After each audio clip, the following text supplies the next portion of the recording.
Hello दोस्तों। तो स्वागत है आपका tales of horror Hindi channel के अंदर। आज हम पुरानी हवेली के पार्ट 2 के बारे में बात करेंगे। तो हवेली का दरवाज़ा बंद हो चुका था और हम दोनों उसके अंदर किसी बलि के बकरे की तरफ फंस चुके थे। अंदर ना हवा थी ना रोशनी। दम घोंटने वाली दुर्गंध ने कुछ ही देर में पहले आयुष को और फिर मुझे बेहोशी की हालत में ला ही दिया। हम दोनों का हाथ छूट गया और मैं बेसुध होकर वहीं गिर गया। जब मुझे होश आया तो मुझे रोशनी सी दिखाई दे रही थी, जैसे किसी चीज़ को जलाया गया हो। मैंने आयुष को ढूंढने के लिए अपनी नज़रें इधर उधर घुमाई, पर वो कहीं नज़र नहीं आया। जिस दिशा से रोशनी आ रही थी मैं उस ओर बढ़ने लगा। अचानक मेरा पैर किसी चीज़ से टकराया।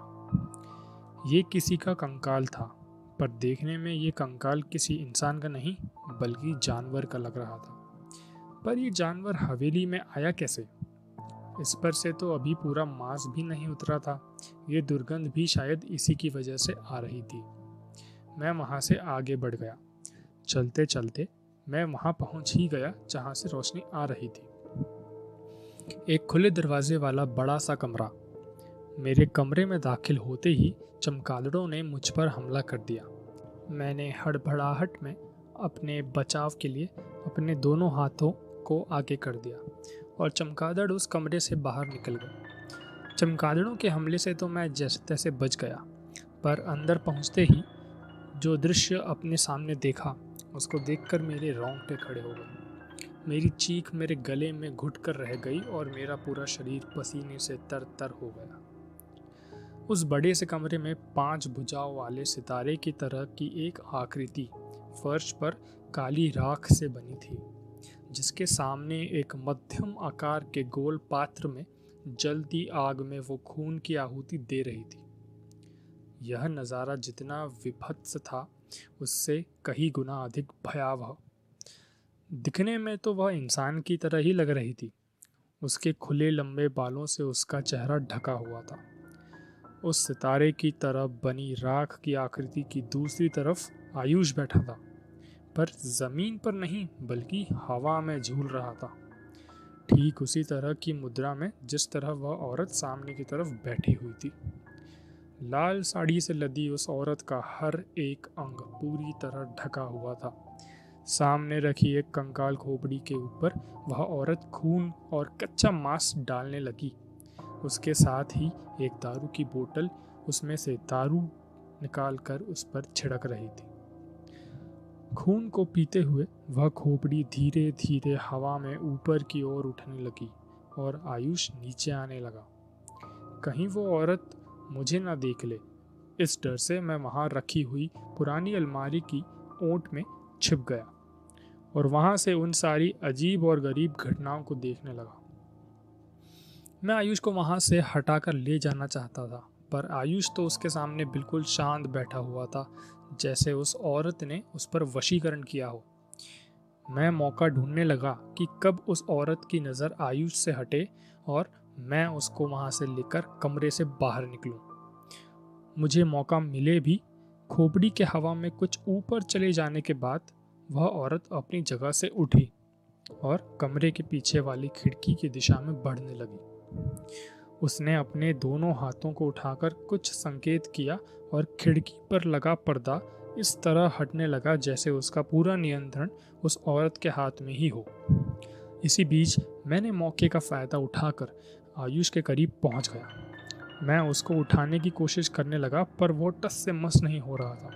वो एक टक सिर्फ सामने हवा में झूलती हुई उस खोपड़ी को देखते जा रहा था।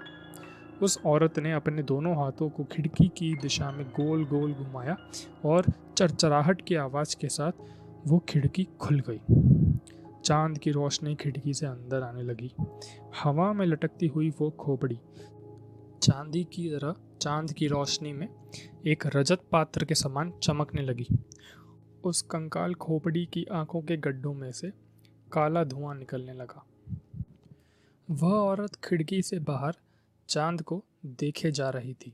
मौके का फ़ायदा उठाते हुए मैं आयुष के पास पहुंच गया। मैंने उसको उठाने की बहुत कोशिश की, लेकिन वह अपनी जगह से एक इंच भी नहीं हिल रहा था। एक और तो उस भयावह औरत का डर कि कहीं ये पीछे से मुड़ के ना देख ले। तो दूसरी ओर दिल की धड़कनों को रुकने पर मजबूर कर देने वाला वो चमकता हुआ मुंड, जिसकी आंखों के गड्ढों में लगातार काला धुआं निकल रहा था। अपने आप को स्थिर करके मैंने कुछ हिम्मत जुटाई और आयुष को वहां से उठाने की आखिरी कोशिश करते हुए मैंने पूरी ताकत लगाकर उसको एक जोरदार झटका दिया। मेरी ये कोशिश कामयाब होती दिखी और बेजान से हो चुके आयुष में जैसे जान आ गई। झटका लगते ही वह जैसे किसी गहरी नींद से जागा। अब आयुष उस वशीकरण से बाहर था। वह हड़बड़ाहट के साथ सहमी नज़रों से मुझे देखने लगा। मुझे खुद नहीं पता लग पा रहा था कि ये सब क्या हो रहा है और कैसे। तो मैं उस नादान को क्या समझाता। मेरे जहन में बस एक बात थी, मुझे किसी भी तरीके से फ़िलहाल खुद को और अपने दोस्त को उस भूतिया कमरे से बाहर निकालना ही है। मैं कुछ योजना बना पाता उससे पहले वो डरावनी जगह हमें लील जाने को तैयार हो गई। ना वक्त ने साथ दिया और ना मौसम ने। खिड़की से अचानक तेज धूल भरी हवाएं कमरे में दाखिल होने लगी। उस औरत के बाल, जिनसे अब तक उसका चेहरा ढका हुआ था, वह हवा की वजह से उड़ने लगे। अट्टहास करती हुई वो औरत बिजली की फुर्ती से एक ही झटके में हमारी तरफ मुड़ गई। धूल भरी हवा से बचने के लिए जो हाथ मैंने अब तक अपनी आंखों के सामने रखे थे, उसकी दिल दहला देने वाली खौफनाक हंसी ने मुझे हाथ हटाकर उसका चेहरा देखने पर मजबूर कर दिया। डर की वजह से आयुष ने तो अपनी आंखें बंद कर ली, पर किस्मत ने मौत का दीदार करना मेरे ही हिस्से में लिखा था। उसका भयानक जला हुआ चेहरा, अंगारों से भी लाल आंखें, हाथों और चेहरों के जख्मों से टपकता हुआ मांस किसी भी देखने वाले को जहन्नुम की सैर करा देने के लिए काफ़ी था। उसको सामने खड़ा देख के आवाज़ निकलना भी बंद हो गई। तेजी से चलती सांसों को छोड़ते हुए मेरे मुंह से सिर्फ 2 लफ्ज़ निकले, आयुष भाग। हम दोनों ने एक दूसरे को हाथ पकड़ा, मुड़कर दरवाजे की तरफ भागने लगे। अभी हमने 4 कदम की दूरी भी तय नहीं की थी और अगले ही पल वो हमारे सामने आके खड़ी हो गई। उसकी जोरदार शैतानी हंसी अब गायब हो गई थी। अपने दांतों को पीसते हुए वह गुस्से से गुर्राने लगी। उसको अपने सामने देख आयुष बुरी तरह कांपने लगा। उसने तो अभी पहली बार ही देखा था। हम दोनों का हाथ छूट गया। हम दोनों और उस औरत के बीच करीब 3 से 4 मीटर का फासला था। अगले ही पल वह फासला 3 से 4 इंच में बदल गया। अपने लंबे नाखूनों वाले हाथ से उसने आयुष का गला पकड़ लिया और उसको हवा में उठा दिया। अब मेरी बारी थी।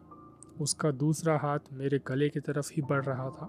उसने जैसे ही मेरी गर्दन को छुआ, एक जोरदार झटके ने उसको चिल्लाने पर मजबूर कर दिया। ये सब कैसे हुआ मुझे समझ नहीं आया, लेकिन इस चमत्कार की वजह से थोड़ी हिम्मत मुझ में आ चुकी थी। लगे हाथ मैंने अपने दोनों हाथों को एक साथ मिलाकर उसके दूसरे हाथ पर वार किया और आयुष को उसके शिकंजे से आज़ाद करवाने में कामयाब हो गया। मेरा हाथ लगते ही वह फिर से चीख पड़ी और पीछे की तरफ कुछ दूर जा गिरी। बस यह मौका देखते ही मैं और आयुष उस हवेली से भाग खड़े हुए। तो दोस्तों, ये था हमारा भाग 2। अब आगे जैसे ही कहानी आएगी मैं जल्द से जल्द उसको आप तक पहुंचाऊंगा। तब तक के लिए अगर आपको कहानी अच्छी लगी हो, हमारे चैनल को लाइक एंड सब्सक्राइब ज़रूर करें। शुक्रिया जी, राम राम।